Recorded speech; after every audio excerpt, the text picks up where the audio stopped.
Kayak pengikutnya Imam Ghazali tuh, yang kurang ajar, yang taklidnya tuh. Jadi wajar kalau jebolan Ihya Ulumuddin benci sama sunnah, walaupun ketua sebuah partai Islam, kelompok Islam, organisasi Islam gitu. Dalam kitab Ihya Ulumuddin ini ada lebih dari 1000 hadis yang tidak ada asalnya. Belum lagi 1000 hadis palsu dan yang ini yang bahaya.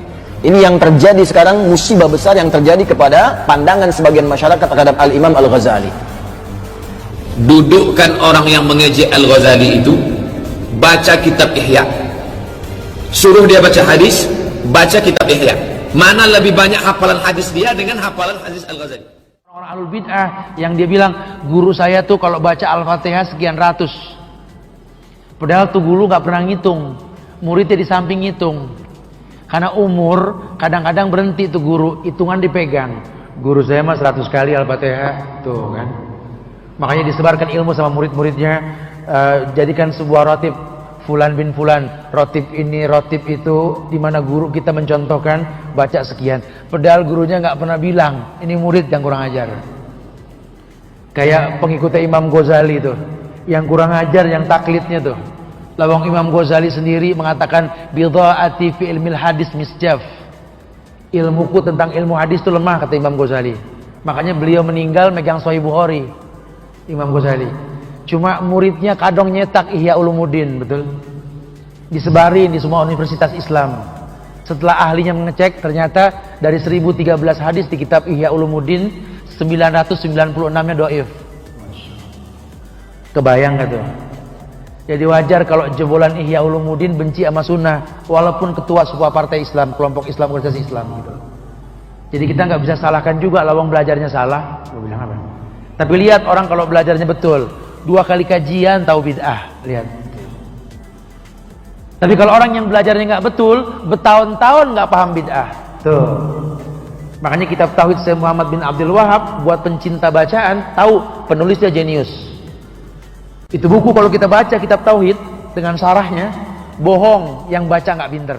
contoh misalnya hadis kitab yang ditulis oleh Imam Ghazali yang berjudul Ihya Ulumuddin, di mana kitab Ihya Ulumuddin ini salah satu kitab rujukan di negeri kita ini. Dan kitab ini sudah ditakhrij oleh para ulama, ya, seperti Al-Imam Al-Hafidh Zainuddin Al-Iraqi, di mana beliau mentakhrij kitab Ihya Ulumuddin dalam kitab beliau yang berjudul Hamlul Asfar.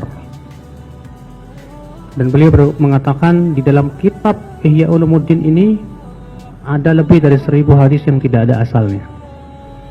Belum lagi 1000 hadis palsu dan yang lainnya.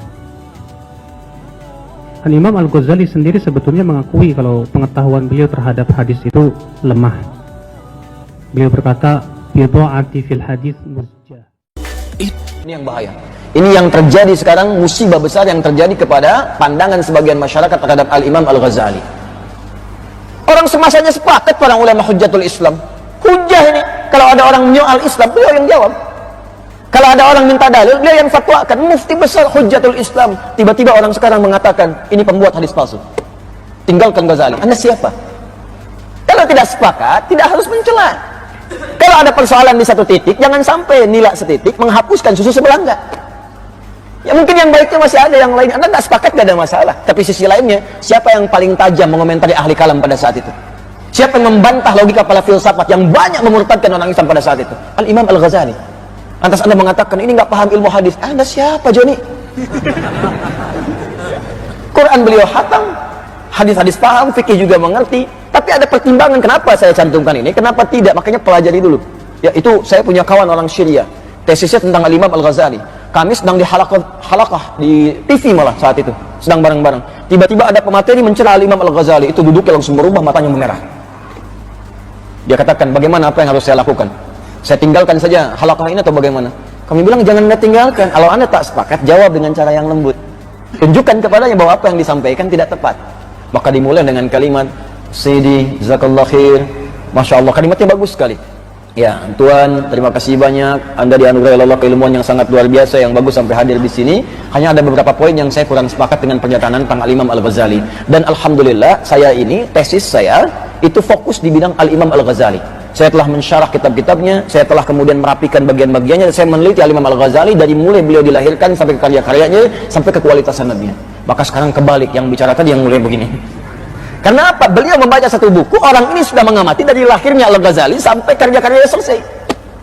Maka disampaikanlah yang menurut Anda begini tadi, nampaknya menurut saya mungkin agak kurang paham, atau mungkin kurang baca referensi. Anda bisa cek lagi di referensi yang seperti ini yang meluruskan yang Anda baca tadi. Yang Anda baca begini, ini yang kurang tepat. Ternyata ada keterangan lain yang menunjukkan begini. Mungkin Anda bisa baca buku yang ini, Anda bisa baca kalimat yang ini. Setelah mendengarkan semuanya apa yang terjadi, yang satu tidak merasa digurui, yang kedua pun bisa paham dengan apa yang disampaikan. Akhirnya bersahabat keduanya. Selesai. Jelas ya? Dan itu indah, itulah akhlak. Itulah akhlak. Jadi jangan sampai perbedaan pendapat di antara kita menjadikan kita tidak bisa minum teh bersama. Paham ya?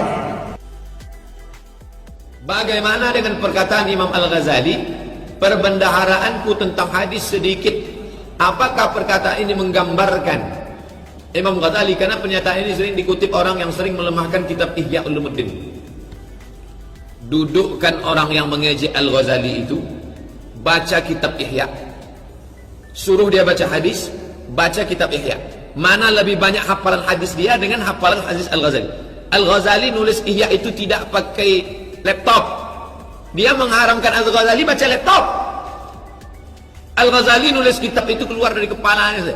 Al-Ghazali ahli tasawuf, Al-Ghazali ahli filsafat, Al-Ghazali menulis Fadhaih Batiniyah membantah orang Syiah, Al-Ghazali menulis kitab usul fikih Al-Mustasfa, Al-Ghazali menulis, ya Al-Ghazali alim. Kalau ada orang menyepelekan hadis Al-Ghazali, suruh dia duduk, kita baca Al-Ghazali. Coba kau baca berapa kau hafal hadis, kita baca hadis-hadis yang ada dalam Ihya Ulumuddin. Sampai hari ini belum ada orang yang mampu menulis kitab tentang masalah hati, masalah akhlak sehebat kitab Ihya Ulumuddin. Kalau ada tunjukkan sama saya, apa nama kitab?